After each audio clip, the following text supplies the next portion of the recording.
Funding for this program is provided by trustees of the New York Historical Society. I'm David Rubenstein, and I'm honored to be here today with Robert A. Caro, who is a Pulitzer Prize winning historian and biographer, and we are at the Robert H. Smith Auditorium of the New York Historical Society. Mr. Caro, thank you very much for coming this evening. Pleasure. Let's take people through your life story before we go through the two people you've written the most about, which is Lyndon Johnson and then Robert Moses, okay? Sure. So you're from New York? Yes.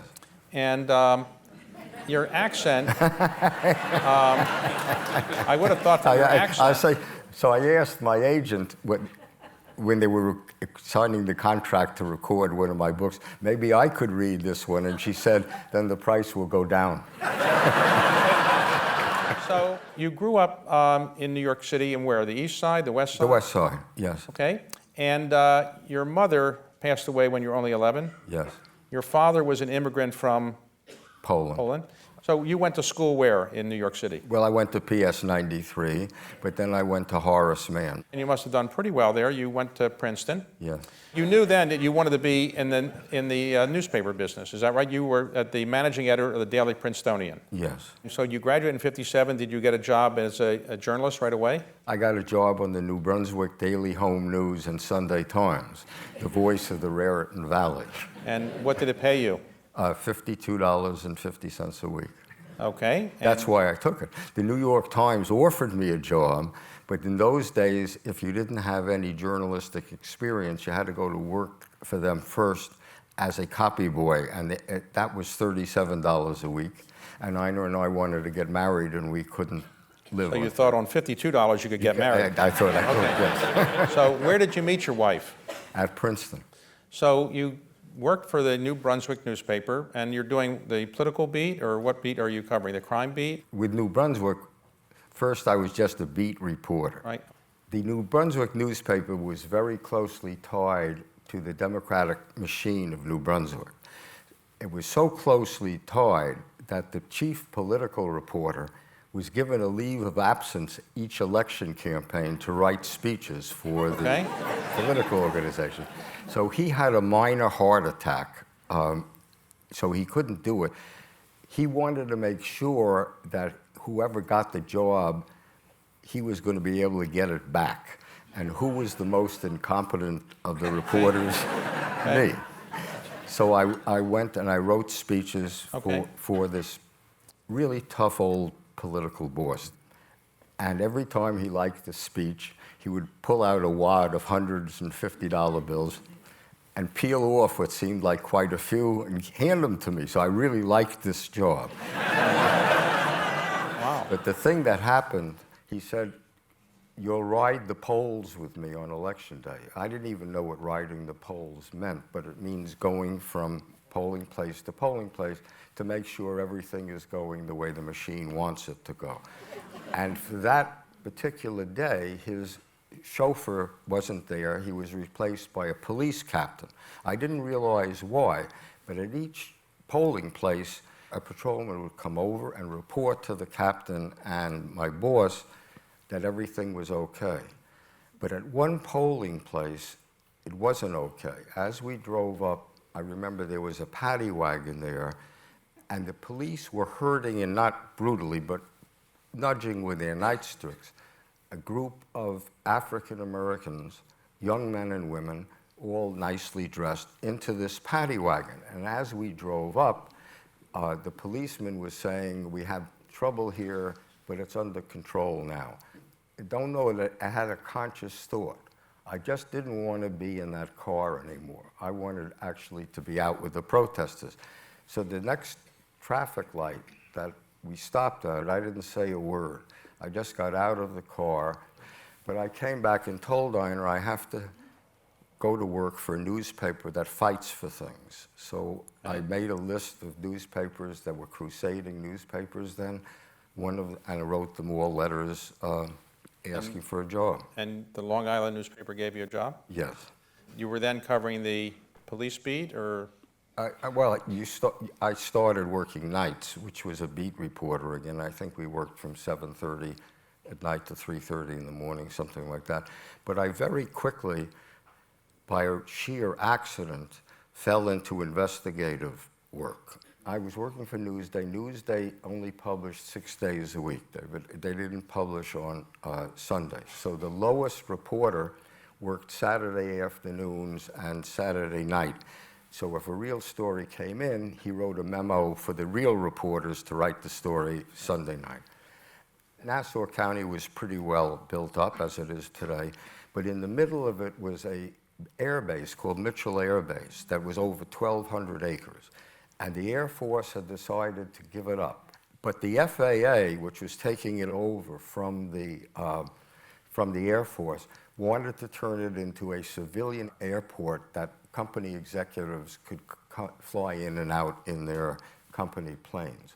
Newsday was campaigning against this, and I'm all alone in this big city room on a Saturday afternoon, and the phone rings, and it's an official of the FAA, and he says, I like what you're doing, and I know the files you should be looking in, and if you send somebody down, so it was the day of the annual Newsday picnic, right? Okay.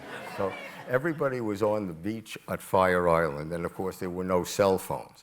So I finally got an editor who he said, well, I can't reach anybody. So he said, you'll have to go yourself. I had never done anything like investigative work. So I went down there, and he met me at the door, I remember, and he led me down to this conference room with a conference table, right, and big stacks of files, and just left me there. And I remember I worked all night, you know, I just was lost in it, and I said, oh, I love doing this, you know. But I didn't know what I was doing. I wrote a memo on it, and I left it for the managing editor. Now you see why my books right, take so long. Right. Okay. So the managing editor was this guy named Alan Hathaway, who was out of the front page. He was a real character from the front page. And no one knew if he had actually attended a college, but everybody knew he hated graduates of prestigious universities. And I, in fact, was the first graduate of an Ivy League college who had ever been hired for his city room. They hired me when he was away as a joke on him. And Alan refused to talk to me. And I'm sitting there every day, he'd walk by my desk, and I'd say, hello, Mr. Hathaway, or hello, Mr. And he'd never even grunt. So the morning after I'd been through the files, the phone rings early, and it's Alan's secretary. And she says, Alan wants to see you right away. And I'm walking across the city room, and I see he had a big head with just this fringe of hair around his back. The head was very red because he drank a lot. And I see this big head bent over something, and I get to his door, I see it's my memo. And he waves me to a chair, and I sit there. He finishes, and he looks up, and he says, I didn't know someone from Princeton could do digging like this. From now on, you do investigative work. Okay. So one layer says, with my usual savoir-faire, I said, but I don't know anything about investigation. So you liked the investigative reporting. Yes. And you uncovered something in the files that the FAA officials were very friendly with the officials of these companies, and that's why they wanted to turn it into a private airport. But as a matter of fact, because of what I found, but I didn't write the story, other better reporters wrote them. Because of that, Nassau County Community College was given this campus there of, I think, 400 acres.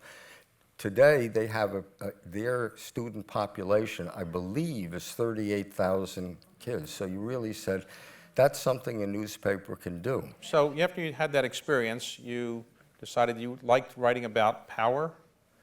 Is that how you came to the idea of doing something about Robert Moses?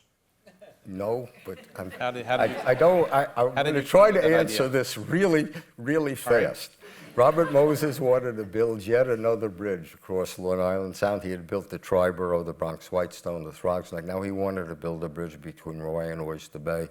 And Newsday had me look into it. And I looked into it, and it was the world's worst idea. I remember it would have taken, the Long Island Expressway would have had to have 8 additional lanes just to handle the traffic coming down from New England. And the piers of the bridge would have had to be so big that they would have actually caused tidal pollution in Long Island Sound. So I wrote, that's how I first Okay. encountered Robert Moses. And then, after you wrote that, what led you to think you should write a book about Robert Moses? Well, here was a guy, Robert Moses, who was never elected to anything in his whole life. And he had this vast power, more power than any mayor or any governor or any mayor and governor put together. And he had held this power at the time for 44 years. And with it, he had shaped New York. And I, who am supposed to be doing political investigations, have no idea what this power is, and I realized neither does anybody else. And that's why I decided to do All right, the so power. to get a contract to write a book, you'd never written a book, so how did you get a contract to write a book? Well, I knew one editor in New York. I only knew one. And I got a contract for $5,000, of which they gave me $2,500 in advance. Okay, and how long did you originally think it would take you to write this book? 9 months. 9 And months. I even told Ina, I said, you see, they're paying me for a year. It's only going to take me 9 months, and I would get to go to France. How long did it take you to write the book? 7 years. 7 years. Okay. Now, in those days, you weren't that famous, so you weren't getting big advances, let's say. Well, one thing that happened was I had written about half this large manuscript, about 500,000 words, and I gave it to my editor. My editor wouldn't return. It took him a long time to return my telephone calls, but I gave him this large half a manuscript, and after a while he called me and he took me to dinner at a very inexpensive Chinese restaurant on Broadway. And I should have realized, the implications of that. So he said something like, we like the book, keep going. I said something like, can I have my other $2,500? And he said, words that are engraved in my mind, he said, oh no, Bob, I guess you didn't understand. We like the book, but nobody's going to read a book on Robert Moses, and you have to be prepared for a very small printing. So we're not prepared to go beyond the terms of the contract. Even I understood what that meant. To date, this book is now in its 55th printing? Yeah. Right. Okay, but at the time, people didn't realize that. So did you go to another agent to help you get more money, and how did you get more money? Luckily for me, very soon after that, this editor left the publishing house. So I could leave the publishing house also. So I had signed I didn't have an agent, but I knew I had to get an agent. Someone gave me a list of 4 agents, and I went to interview them, and one was Lynn Nesbitt, and who was then starting out herself as an agent. And she said something like, I like this manuscript, I'd like to represent you, but you have to tell me, I remember she said, but you have to tell me, what do you look so worried about? I, of course, thought I didn't look worried at all. So I said, well, I'm worried that I won't have enough money to finish the book. And she said, well, how much are you talking about? I mean, remember, my editor had convinced me nobody was interested in this book on Robert Moses. And whatever figure I said to her, she said, is that what you're worried about? You can stop worrying about that right now. I can get that for you by picking up this phone. Everyone in New York knows about this book. So that was the end, really, of the money worries. So you finally finished the book in what year? 1974? And it came out, and it was 1,336 pages, more or less, right? If you say so. Okay. So, but how many pages did your editor say you couldn't put in? The book, as you read it, is 700,000 words. Okay. But the manuscript that I gave him was 1,050,000 words. So we cut out. Where are those other 300,000 words now? They're in tin trunks at Home Sweet Home storage. Where did the title come from, The Power Broker? That was the title from the moment that I thought of the book. Right. When you were starting to do the research, did Robert Moses say, I'm glad somebody's writing a book about me? Not exactly. Not exactly. So how hard was it to get people to cooperate? Well, what he did was, over the years, David, nobody had written a biography of Robert Moses. He had been famous for so long. The only book about him was like a PR puff job. And yours wasn't going to be that, right? Well, he didn't know what it was going to be, nor did I. So many writers had started to do biographies or tried to do biographies on Robert Moses and had stopped. And I suppose because his PR people said to them what they said to me. Commissioner Moses will never talk to you. His family will never talk to you. His friends will never talk to you. And then he had a phrase, they had a phrase, I can't quite remember it, which was, anybody who ever wants a contract from the city or state will never talk to you. So ultimately, he did talk to you, though. Yes. How many years into the research before he talked? 2 years. And how many times did you meet with him? 7 times. And did he tell you a lot of things you didn't know? Yes. He was, to talk to him was like, it was a revelation. In the first place, he was brilliant. I mean, and he remembered everything. So I think you had pointed out at one point he was heading 13 state commissions of one type, and the basis of his power was that he could run these commissions and they didn't have to go through appropriations normally. Well, it was partly that, but it was more the public authorities. Robert Moses, when he was young, thought he would be elected to something. He ran and lost. He ran for governor, yes, but he lost, and he tried to get the nomination for mayor, but he didn't get it. So what he did, he invented the public authority in the form we know it today. And part of what he invented was, as long as he was chairman of it, no one could ever remove him from power. The legislature, no one in the world knew what was in this legislation. And no one really could touch him because he was giving away so many contracts and he was helping so many people make money off of these various authorities. Is that it? Nobody wanted to touch him? When we look at a bridge, we see a bridge. When he saw a bridge, he saw political power because he gave the insurance premiums. You know, as before terrorism, the bridge was never going to fall down or be blown up. So whoever got the brokerage fees was going to just be making money forever. He parceled out the insurance premiums on the bridge on the basis of how many votes insurance brokers controlled in Albany. The public relations fees went to the right public relations firms. So when the book came out in 1974, did you think it was going to be a big seller? Because a book of that length usually doesn't become a bestseller so quickly. No.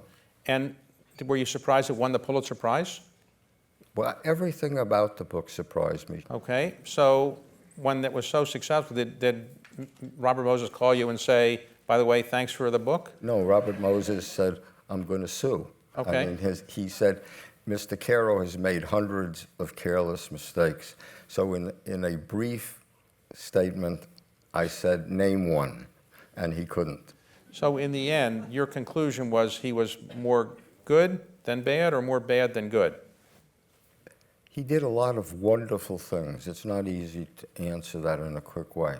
When he was young, the things that he dreamed of, like Jones Beach and the whole Long Island Park system, really magical additions to the public landscape. But his overall effect on New York City, you talk about neighborhoods, for his expressways, I think I identified 21 neighborhoods that he had destroyed in New York for his roads. So let's go to Lyndon Johnson. You finished the book on Robert Moses. People say this is the greatest book. It's one of the best books ever written in terms of biography. I think some people have called it one of the best 100 books of the 20th century. All kinds of awards you've won.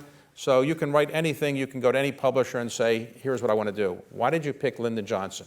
Well, in order to get enough money to finish The Power Broker, I had to sign a 2-book contract. The first one was a biography of Moses, and the second one was a biography of Fiorello LaGuardia. So The Power Broker comes out, and I couldn't stand doing this LaGuardia biography because I said I'd covered this in The Power Broker. But I said, well, I owe the publishers this book. They're not going to let me out of it. So I'm starting on the LaGuardia biography. And I get a call from my editor, Robert Gottlieb, and he says, now, I know you're in love with doing this LaGuardia biography. He says, but I don't think you should do that book. He says, I have an idea for another book that you should do, Lyndon Johnson, and I think we should do it in volumes so we don't have to cut anything out. And I always, since I always felt I increased my advance by a lot, by not saying that's a good idea, by saying instead, I'll think about it. You've now written 4 volumes of that. Yes. The one on the Senate won the Pulitzer Prize. Yeah. And when you began to dig into Lyndon Johnson, how did he get elected to Congress? He went as a staff person initially, but then how did he quickly get elected to Congress as a young man? Well, he sees the congressman dies from that area. No one knows who he is. He decides to run against better-known people, but he works harder than anybody else. He gets elected to the House, but how does a young House member get to be close to the President of the United States? He got to be close to FDR. Yes, he's a political genius. He's been in Congress for 3 years. He's a junior representative. He has no power whatsoever. He thinks that he has something that nobody else has. He is the only congressman who's friendly with 2 groups of people. One are the liberal congressmen from the North, and particularly the Northeast, but a lot of congressmen. And the other are the Texas oil men and contractors who need federal favors, oil depletion allowance, federal contracts. He arranges it in a series of brilliant moves that all the money from Texas comes through him. And all of a sudden, everybody, it's 19... He distributes to other members of Congress. Yes, he finances other members' campaigns. And all of a sudden, it's known in Washington, you want Texas money, you have to go to Lyndon Johnson. So he's pretty powerful, but he wants to run for the Senate. He runs the first time. What happens? First time he loses. He runs again in 1948. Correct. How did he become so powerful so quickly? He rose up to be the leader of the Senate Democrats in a relatively short period of time. How did he do that? Well, as I said, he's a genius. And in the House, he finds this way to power. So for 100 years before 1955, the Senate is basically the same dysfunctional mess that it is today. And then Johnson becomes majority leader, and for 6 years, the Senate really works. The Senate is the center of government creativity. It's not Eisenhower's civil rights bill, it's Lyndon Johnson's civil rights bill. He's a master of the Senate. Yes. A person who's not a master of the Senate is John F. Kennedy, Yes. a senator from Massachusetts. Did Lyndon Johnson take Kennedy seriously as a potential presidential candidate in 1960? Oh, no. He thought he had contempt for Kennedy, because Kennedy was a freshman senator when he was the majority leader.